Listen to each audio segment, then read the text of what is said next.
अस्सलाम वालेकुम। मैं हूँ आपकी होस्ट इकरा सलीम और आज एक दफ़ा फिर यूनिवर्सिटी के प्लेटफॉर्म पे मैं आपके साथ मौजूद हूँ और हमेशा की तरह एक बहुत अच्छी और इंटरेस्टिंग टॉपिक के साथ, जिससे हमारे यंगस्टर, हमारी यंग जनरेशन जो है उन्हें बहुत सारा फ़ायदा पहुँचे। हमेशा की तरह एक उसी टॉपिक के साथ मैं आज यूनिवर्सिटी के प्लेटफॉर्म पे मौजूद हूँ। सबसे पहले तो मैं हमारे जो गेस्ट हमारे साथ मौजूद हैं, सबसे पहले मैं उन्हें वार्मली वेलकम कहूँगी। Thank you so much sir for joining us. शुक्रिया जी।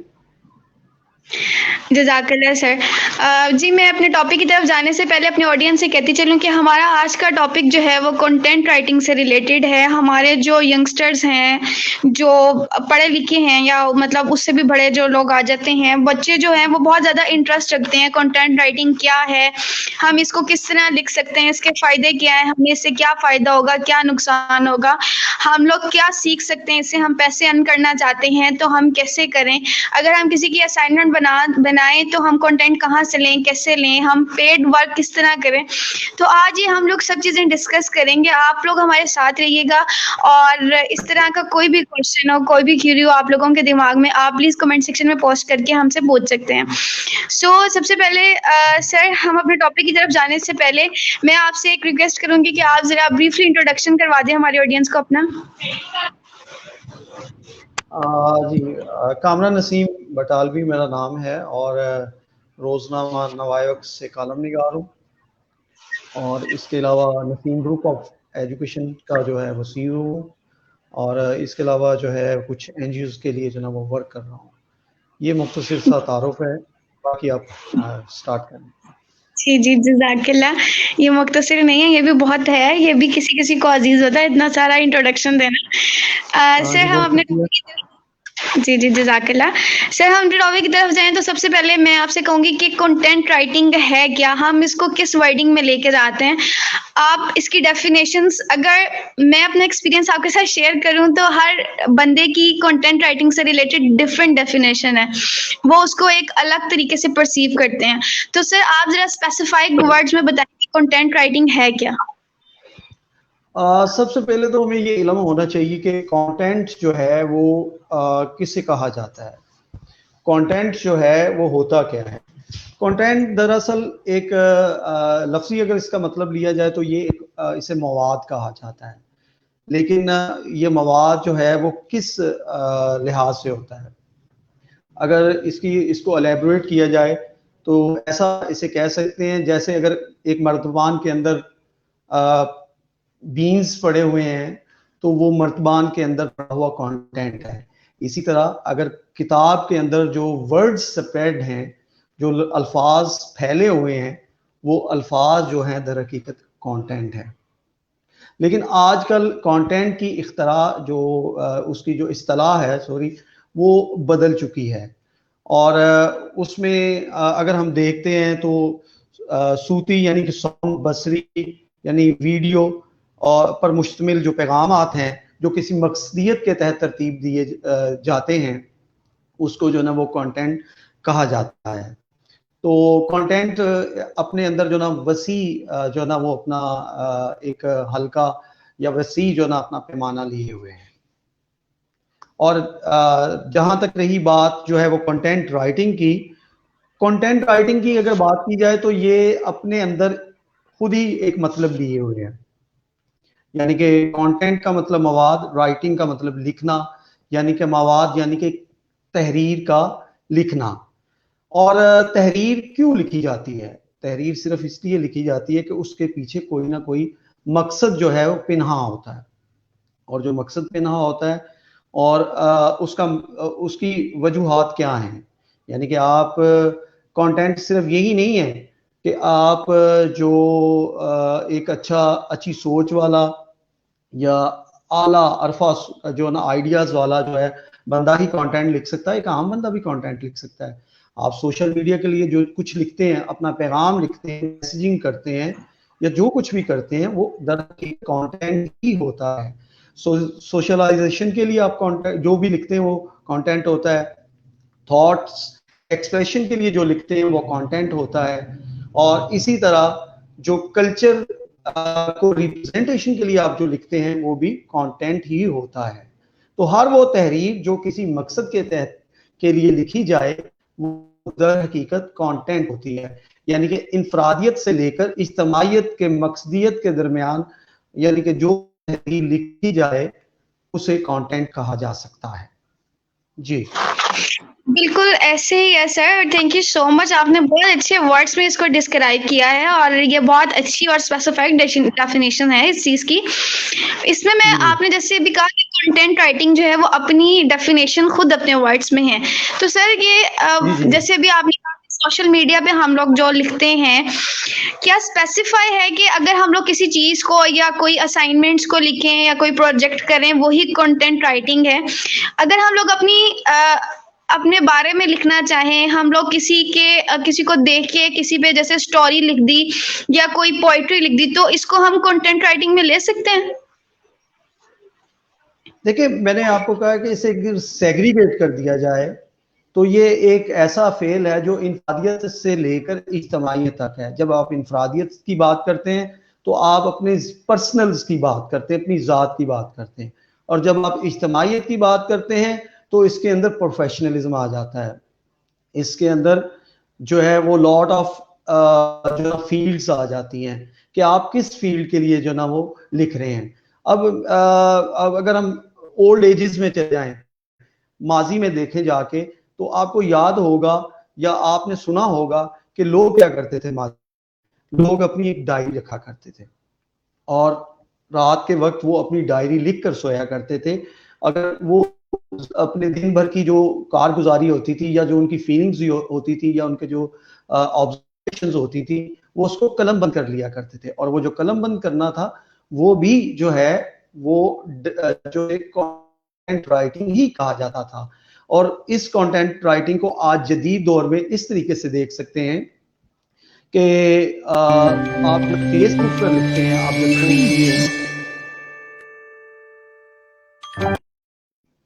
जब आप फेसबुक पर जो है ना लिखते हैं, जब आप व्हाट्सएप पर अपना स्टेटस लगाते हैं या आप किसी भी इंस्टा के ऊपर आप अपने एक्सप्रेशन करते हैं, तो जो वर्ड्स इस्तेमाल कर रहे होते हैं दैट इज आल्सो कंटेंट।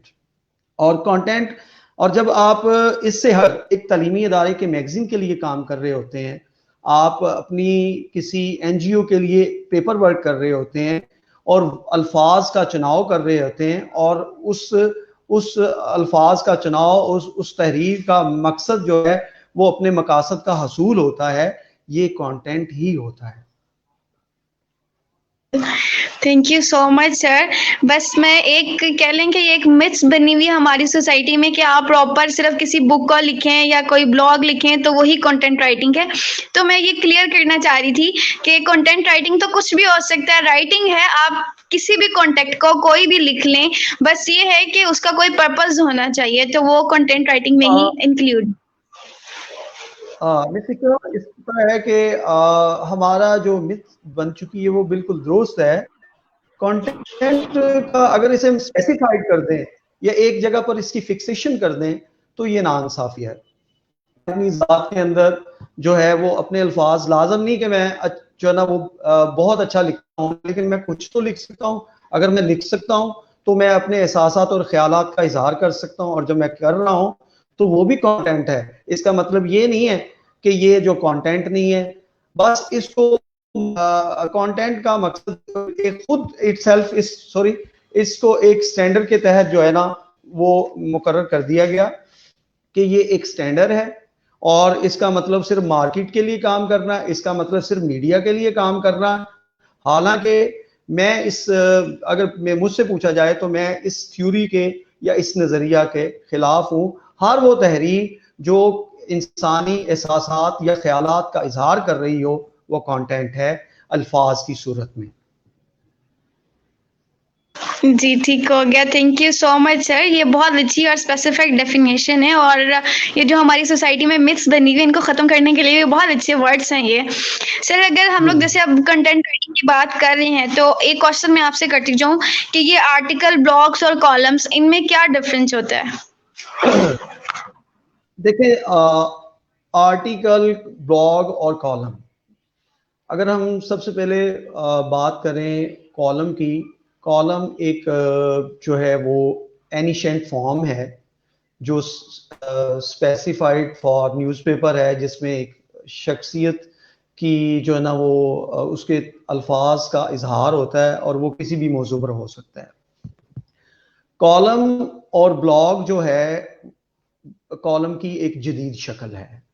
जब मीडिया नहीं था, जब इंटरनेट नहीं था, तो उस वक्त कॉलम ही हुआ करते थे। ब्लॉग जो हैं ये जदीद दौर की इख्तरा है और इंटरनेट की ईजाद है।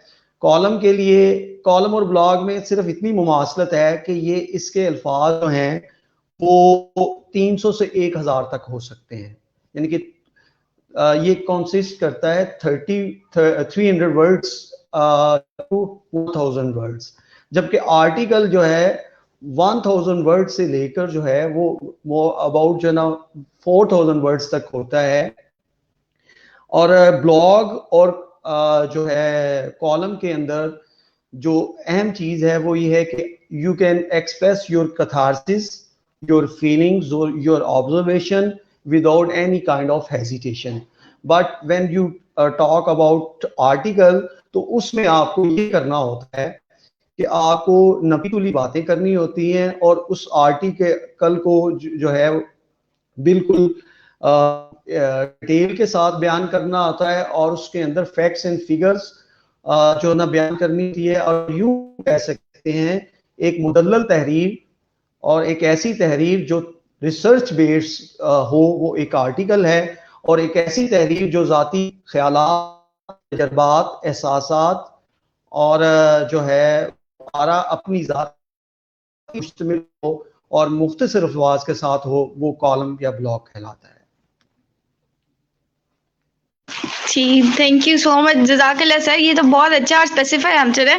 मेरे ख्याल से हमारे जो यंगस्टर्स देख रहे हैं उन्हें बहुत अच्छे से नोट कर ले, क्योंकि ये पेपर में क्वेश्चंस आता ही आता है कि जी कंटेंट राइटिंग में और ब्लॉग्स में और आर्टिकल में क्या डिफरेंस होता है। स्पेशली उन स्टूडेंट्स के लिए जो कम्युनिकेशन स्किल्स पढ़ते हैं उनको ये क्वेश्चन जरूर आता है।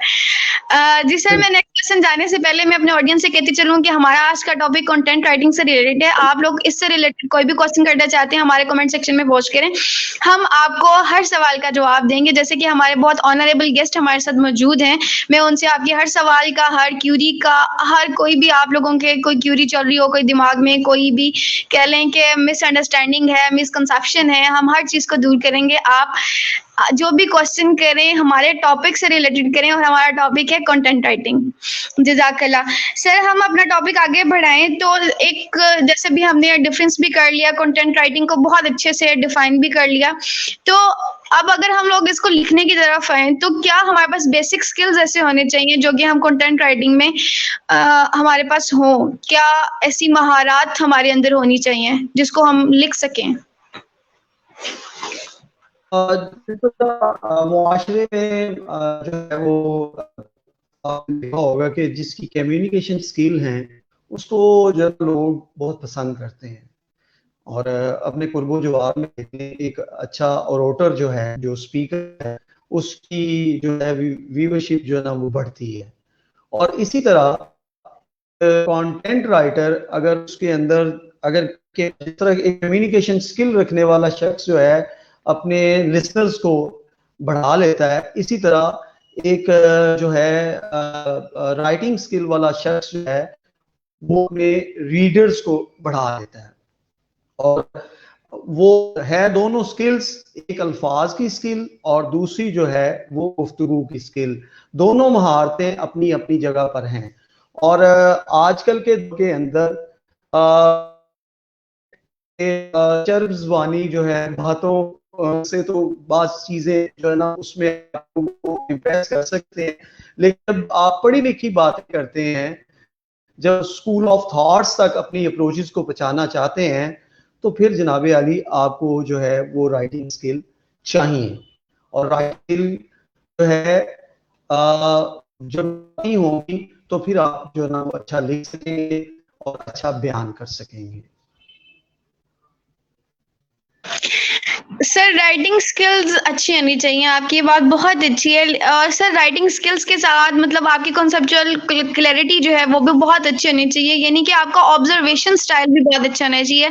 ये भी कंटेंट राइटिंग में आपकी बहुत हेल्प करता है, यानी कि जैसे अगर हम लोग किसी चीज़ को देख रहे हैं तो हम उसको हर पहलू से देखेंगे, समझेंगे प्रॉपर कि इसकी बेस क्या है, कैसे है, किस तरह है, तो फिर ही हम उसके ऊपर लिख सकते हैं ना। जैसे अगर हमने रिसर्च आर्टिकल एक पढ़ा है तो उसको पढ़ते हुए हमें उसकी हर चीज पता होनी चाहिए, फिर हम उसको अपनी वर्डिंग में लिख सकेंगे, फिर हम उसका कोई कंटेंट बना के कोई क्रिटिकल रिव्यू करके हम अपने टीचर्स के सामने या हम एक नया आर्टिकल पेश करेंगे। जैसे रिसर्च होता है कि आपकी जब तक खुद की अच्छी रिसर्च होगी तभी आप कुछ चीजें जो हैं वो लिख सकते हैं। सर मैं आप क्या आपकी कहते हैं?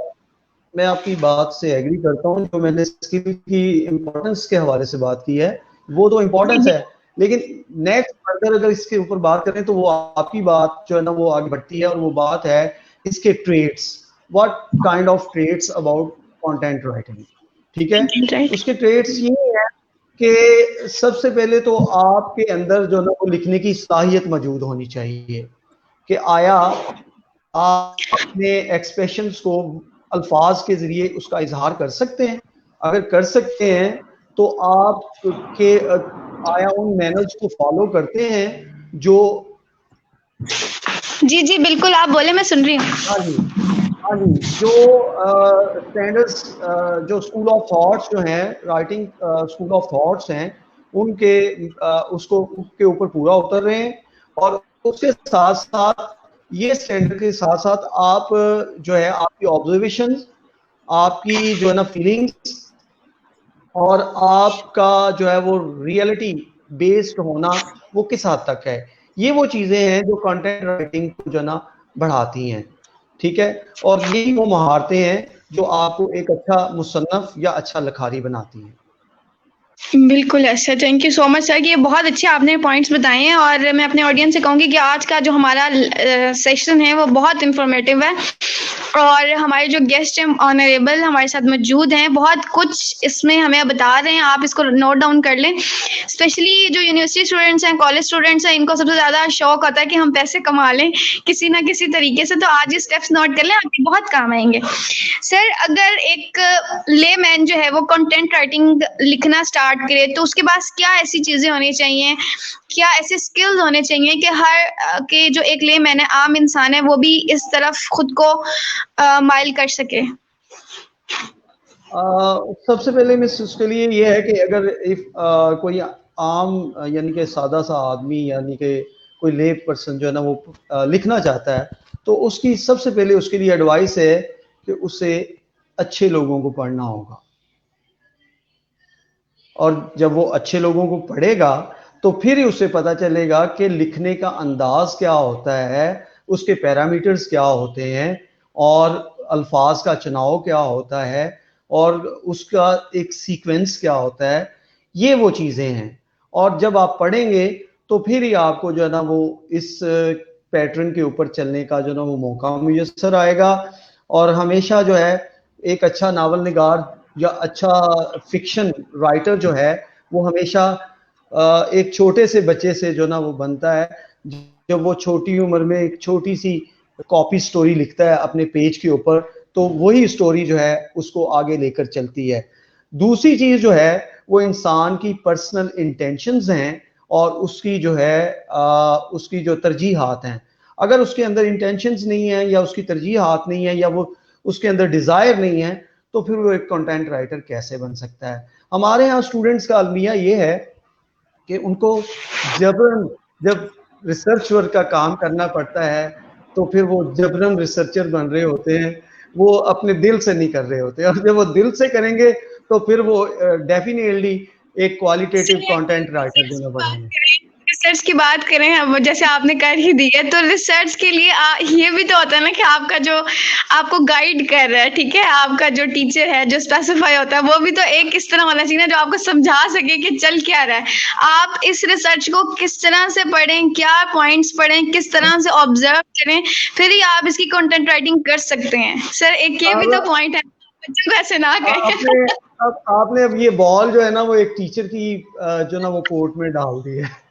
नहीं नहीं, देखिए आप टीचर है ना, आप इस चीज को बहुत अच्छे से समझ सकते हैं कि जब अगर हमें क्लास में भी कोई आर्टिकल या कोई चीज मिले तो स्पेशली यूनिवर्सिटी स्टूडेंट्स को ये कहा जाता है कि आप इसको पढ़ के अपनी वर्डिंग में लिखें, ठीक है। मैं आपकी इस बात को इंडोर्स करता हूँ कि definitely there should be a good जो है ना लाइन एंड स्टेप्स, कि वो जो है ना उन्हीं स्टेप्स के ऊपर और उन लाइंस के ऊपर चल के एक स्टूडेंट अपने ऑब्जेक्टिव्स को जो है ना वो इजीली जो है ना अचीव कर लेता है। और जब एक टीचर या एक जो है ना रहनुमा जो ना एक प्रॉपरली गाइड नहीं करता तो बच्चे फिर खुद ही दाएं बाएं जो ना वो पंजाबी में कहते हैं रुल के जो ना वो अपनी मुकाम पे पहुंच ही जाते हैं। सर ये बिल्कुल सही बात है, लेकिन देखिए ना, अगर हम लोग अच्छे कंटेंट, जैसे हम लोग यूनिवर्सिटी स्टूडेंट्स हैं और बहुत सारे यंगस्टर्स हमारे जो हमारे साथ होते हैं, हमारे जूनियर सीनियर्स, जब तक आपको एक सही पाथवे नहीं मिलेगा, अगर आपके सामने बुक रख दी और आप इनसे कहेंगे कि ये डायग्नोसिस आप पढ़ के आए, जब तक आपके सामने उसका प्रैक्टिकल नहीं किया जाएगा, परफॉर्म नहीं किया जाएगा, आपको प्रॉपर वे में बताया नहीं जाएगा, तो फिर आप कैसे उस चीज को पढ़ के अप्लाई कर सकते हैं किसी के ऊपर? आपकी जब तक कॉन्सेप्चुअल क्लैरिटी नहीं ठीक, तो मेरे ख्याल से ये एक बेसिक एलिमेंट है और इस चीज पे वाकई ये बिल्कुल है, और ये उन लोगों के लिए है जिनको आप रिसर्च वर्क की तरफ लेके जाते हैं, लेकिन आप उनको जो है ना प्रॉपर विजन और प्रॉपर जो है ना उनको वे जो है ना फ्राहम नहीं करते, तो ये जो है ना फिर वो आप वो प्रोडक्टिव वर्क नहीं ले सकते, वो पोटेंशियल हासिल नहीं कर सकते जिसकी आपको एक्सपेक्टेशंस हैं। और वेस्टर्न और यूरोपियन कंट्रीज के अंदर इस चीज़ को इंतहाई जो है वो सीरियस से लिया जाता है, सीरियसनेस उसमें होती है। टीचर्स जो है ना बड़े डिवोटेड और डेडिकेटेड होते हैं और वो इंतहाई कीनली जो है ना अपने बच्चों को गाइड कर रहे होते हैं। हमारे यहाँ ये है कि एक भेड़ चाल सी होती है कि बेटा ये इसके ऊपर काम कर रहा हो, वो बच्चा जो है ना वो जैसे मर्जी कराए तो जो है ना उसे बस खुद ही करना है, प्रॉपर जो है ना प्रॉपर जो है ना वो करने वाले चंद एक ही लोग जो है ना वो उनको ऐसे उस्ताद मिलते हैं। स्कॉलर खोलें और आप वहां से देख लें, आपको बहुत कुछ मिल जाएगा। बस वो ना अल्टीमेटली फिर गूगल जो पढ़ा हुआ है उसके ऊपर काम करें। सर फिर मैं इसमें एक एग्जांपल ये ऐड करना चाहूंगी कि फिर जिस तरह गूगल ट्रांसलेटर करता है ना आपकी इंग्लिश को उर्दू में, इसी तरह का फिर बच्चों के रिसर्च आर्टिकल्स भी होते हैं। बिल्कुल मुत्तफिक हूँ जी। बिल्कुल, thank you so much. Sir अगर हम अपने नेक्स्ट क्वेश्चन की तरफ जाएं तो इससे मैं आपसे क्वेश्चन पूछूंगी कि कंटेंट राइटिंग के लिए कोई स्पेसिफिक एज लिमिट होती है या हम लोग ये किसी भी एज में कर सकते हैं? देखिए मैंने आपको बताया है कि एक तालिब इल्म जब वो एक मजमून आपने छोटी एज में सुना होगा, छोटी क्लासेस में, केजी में, प्रेप में या 1 क्लास में, उसमें बच्चों को जो ना सेल्फ एक दिया जाता है ऐसे लिखने के लिए कि एक्सप्लेन योर सेल्फ, कि व्हाट आर यू, और हाँ जी क्या कर रहे हैं आप। तो वो जो पहला ऐसे होता है ना, दर हकीकत वो कंटेंट की तरफ ले जाने का जरिया होता है। और मैंने जब फर्स्ट क्वेश्चन के अंदर जो आपको एलेबोरेट किया है उसमें मैंने आपको बता दिया कि कुछ स्पेसिफाइड ना एज है ना कोई स्पेसिफाइड ग्रुप है। हाँ, इस कंटेंट को इसलिए इस मिथ ये इसलिए बरकरार हो चुकी हुई है कि यूनिवर्सिटीज के अंदर जब हम बात करते हैं या मीडिया के अंदर जब हम बात करते हैं या मार्केट के अंदर बात करते हैं तो फिर ऐसे लगता है कि कंटेंट लिखने वाले कोई फरिश्ते हैं या बड़े लोग हैं जो वही लिख सकते हैं। नहीं, लेमैन भी जो है ना वो सीख के लिख सकता है और हर एज का बंदा जो ना वो लिख सकता है। और तालीम जो है वो किसी हदूदो क़यूद की पाबंद नहीं है कि आप आज पढ़ना शुरू कर दें, चाहे आप 70 साल के हैं तो आप कुछ ना कुछ अल्फाज तो सीख ही लेंगे। इसी तरह अगर एक छोटा बच्चा है छोटी उम्र में लिखना शुरू कर देता है तो वो उसको आने वाले दौर का एक अच्छा राइटर बना देता है। बिल्कुल ऐसे ही है। Thank you so much sir, ये बिल्कुल सही बात है। इसमें मैं ये एडिशन करना चाहूंगी कि अगर आपकी ऑब्जर्वेशन अच्छी है ना, आप चीज़ों को बहुत अच्छे से समझ रहे हैं और हर जाविये से देख सकते हैं, तो फिर आप किसी भी चीज़ के ऊपर कोई भी स्टोरी राइट कर सकते हैं। और ये कंटेंट राइटिंग उन लोगों के लिए सबसे ज़्यादा आसान ईजी होता है, जिनकी कंसेप्चुअल क्लैरिटी बहुत अच्छी होती है, वो हर चीजों को बहुत अच्छे से और कहते हैं ना कि बड़े गौर से जाके बेसिक चीजें भी वो लोग नोट करते हैं, तो उन लोगों के लिए कंटेंट राइटिंग बहुत ईजी होती है। मैंने कुछ लोग अपनी जिंदगी में ऐसे भी फेस किए हैं जिनकी क्वालिफिकेशन शायद इतनी नहीं होगी, सिंपल होगी, लेकिन उनकी ऑब्जर्वेशन इतनी स्ट्रांग है कि वो बैठे बैठे कोई भी कॉलम लिख सकते हैं। तो मेरे ख्याल से कि आप नॉलेज पे डिपेंड करता है कि आप कितना नॉलेज किस चीज से हासिल कर रहे हैं, तो फिर उस लिहाज से बिल्कुल। जी, मैं अपने ऑडियंस को एक दफा बताती चलूं कि हमारा आज का टॉपिक जो है वो कंटेंट राइटिंग से रिलेटेड है। आप इससे रिलेटेड कोई भी क्वेश्चंस हैं आप हमारे कमेंट सेक्शन में पोस्ट करें, मैं आपको आपके हर सवाल का जवाब लेके दूंगी। सर, अगर हम लोग देखें, जैसे अभी हमने रिसर्च की थोड़ी देर पहले बात की, तो उसमें हमने ये कहा कि जो रिसर्च है वो बहुत हेल्प आउट करती है आपकी इन चीजों में।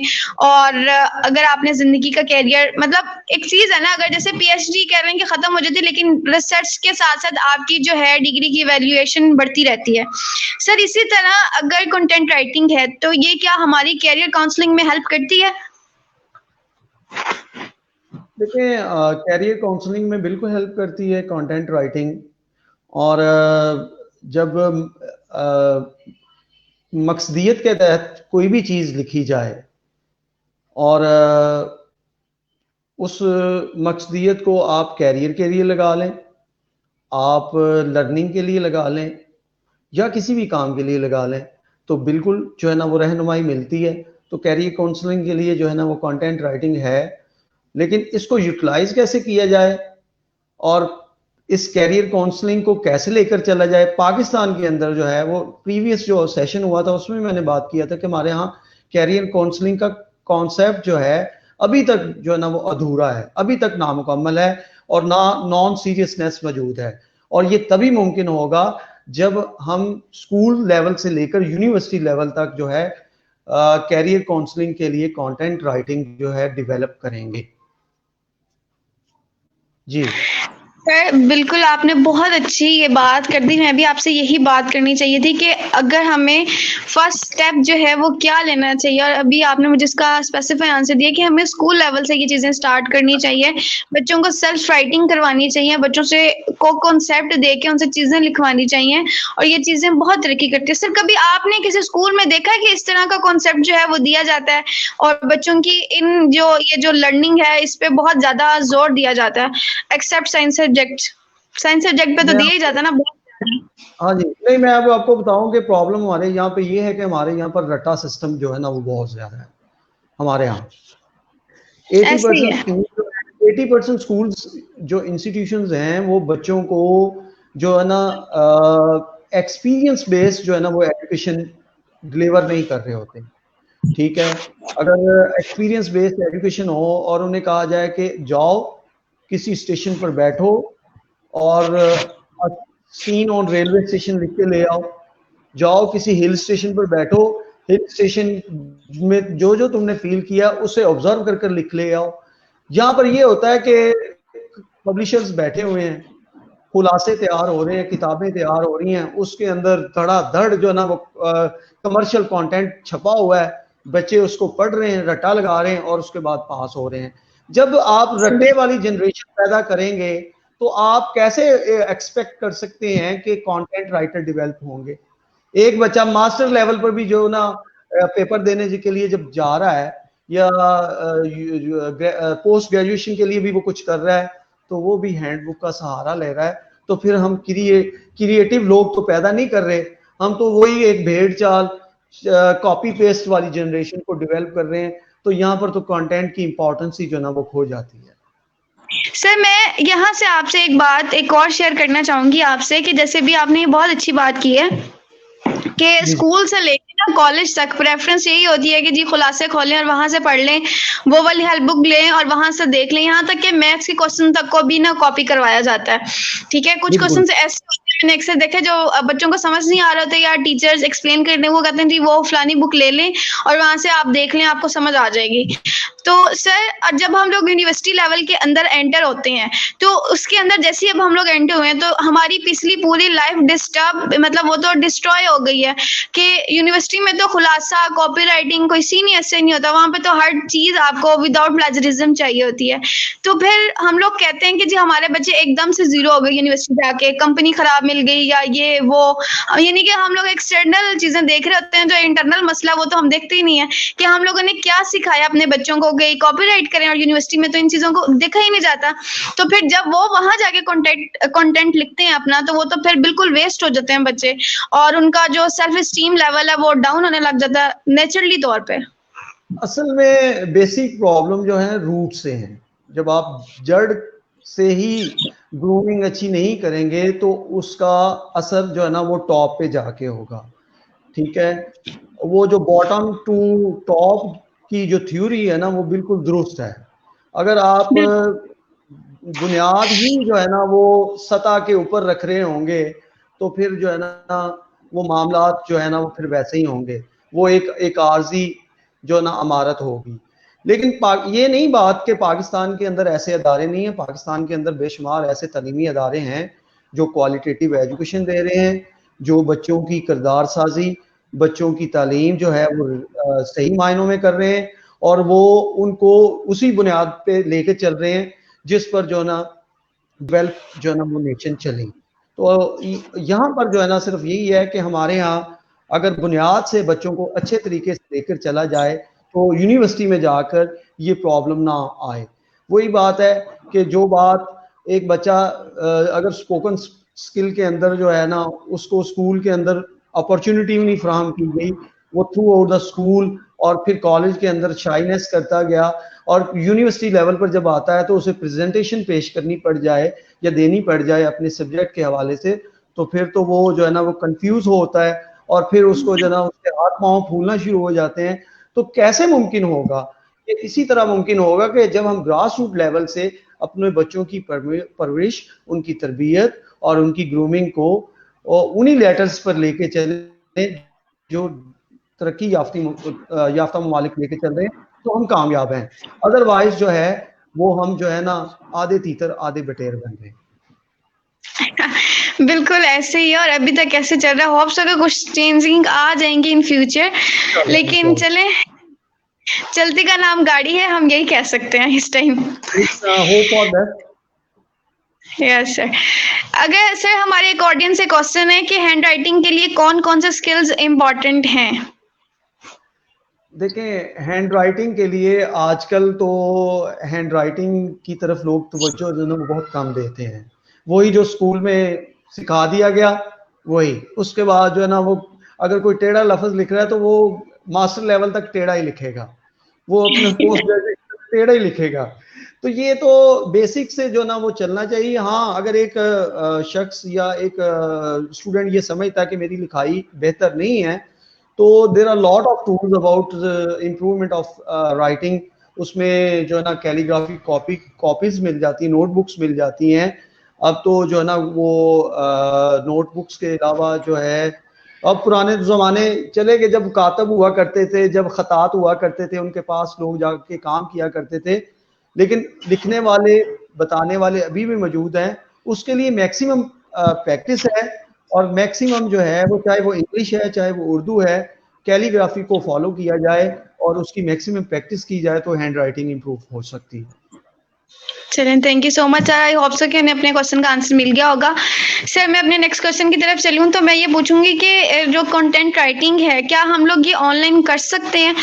ऑनलाइन के अलावा भी हम लोग इसको किस तरह कर सकते हैं, या कोई इसका अर्निंग वे हो जिससे हम इसको अर्न कर सकें? कुछ लोग हैं जिन्होंने कमेंट किया नीचे कि हमारी कंटेंट राइटिंग बहुत अच्छी है, तो हम अर्न किस तरह करें? तो ये सब, तो सर आप इसको थोड़ा सा स्पेसिफाई कर दें कि ऑनलाइन कंटेंट राइटिंग अगर लिखते हैं पेड में तो वो किस तरह होगी, अगर आप खुद के लिए लिखना चाहते हैं तो क्या प्रोसेस होगा, ये सब चीजें जरा।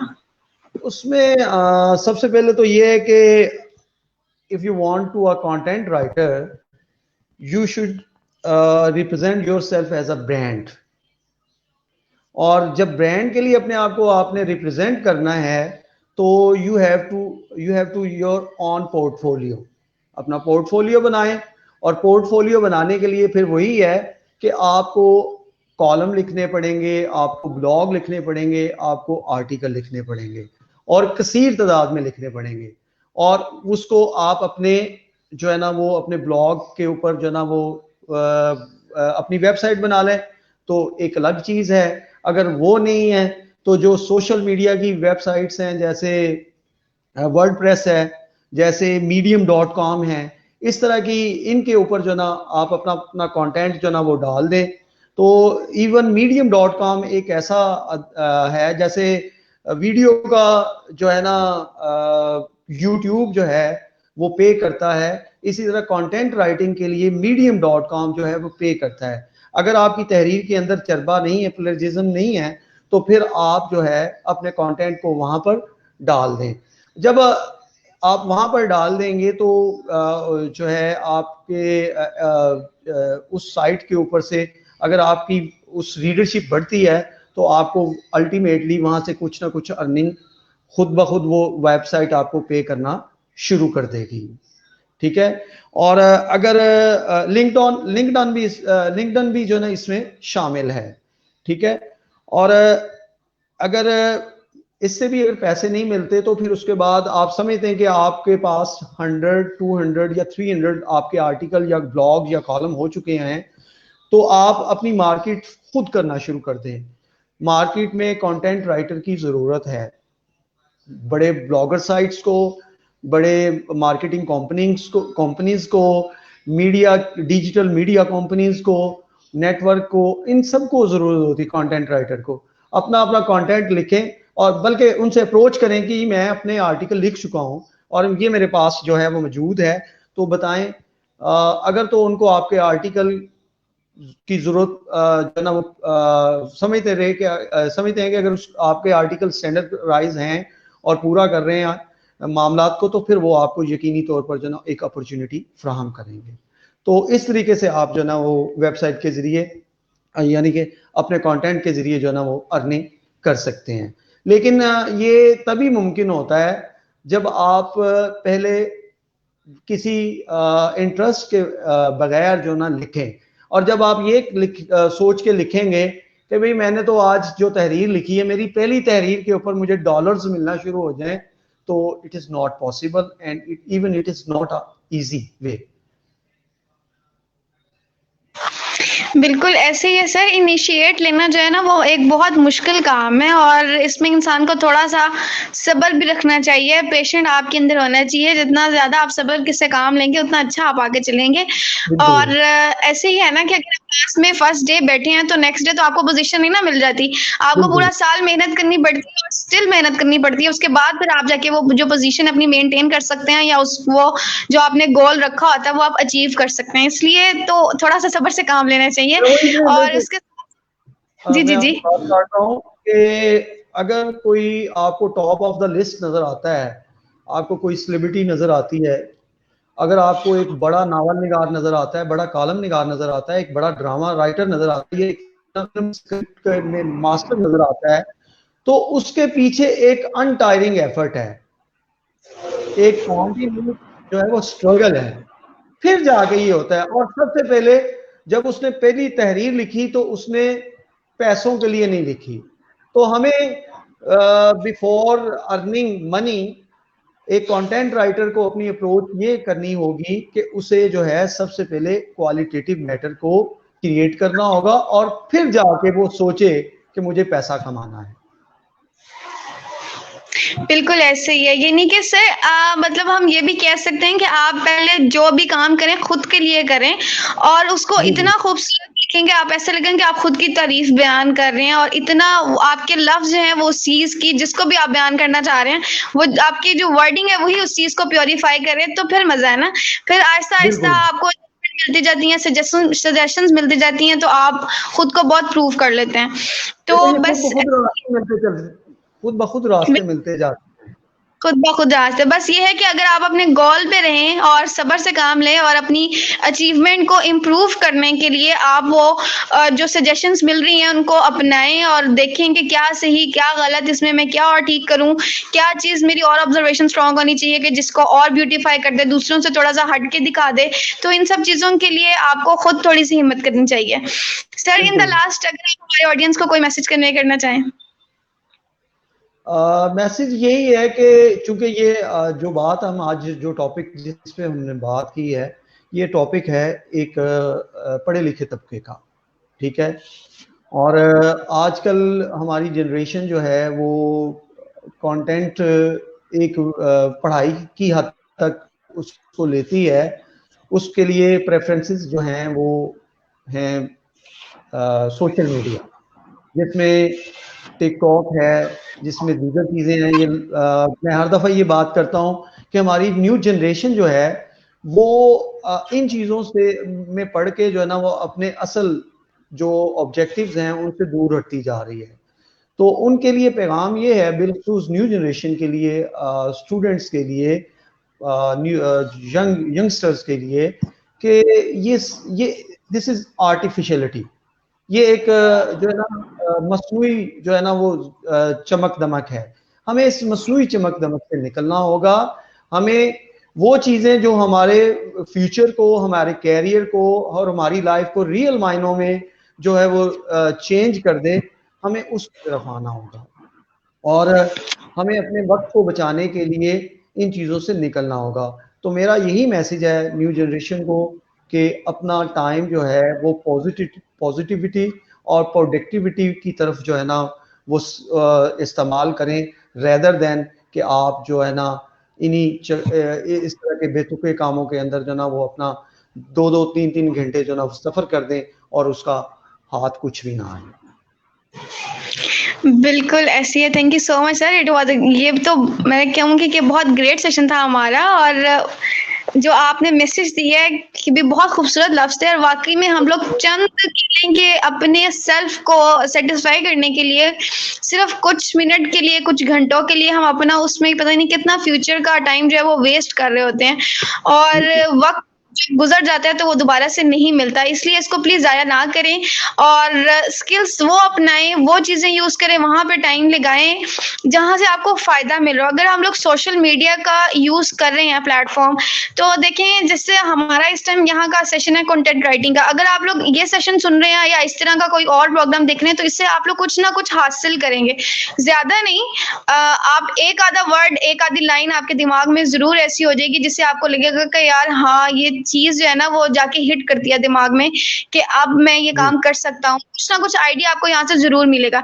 इस तरह वो चीजें देखें, वो टाइम लगाएं जहां से आपको थोड़ा सा फायदा। हम ये नहीं कहेंगे कि आप मखसूस हो जाए सिर्फ जी नहीं हम अच्छा काम ही करेंगे, थोड़ी सी दूसरी फन एक्टिविटीज भी होनी चाहिए, लेकिन कोशिश करें कि वो काम करें जिससे आपको फायदा मिले।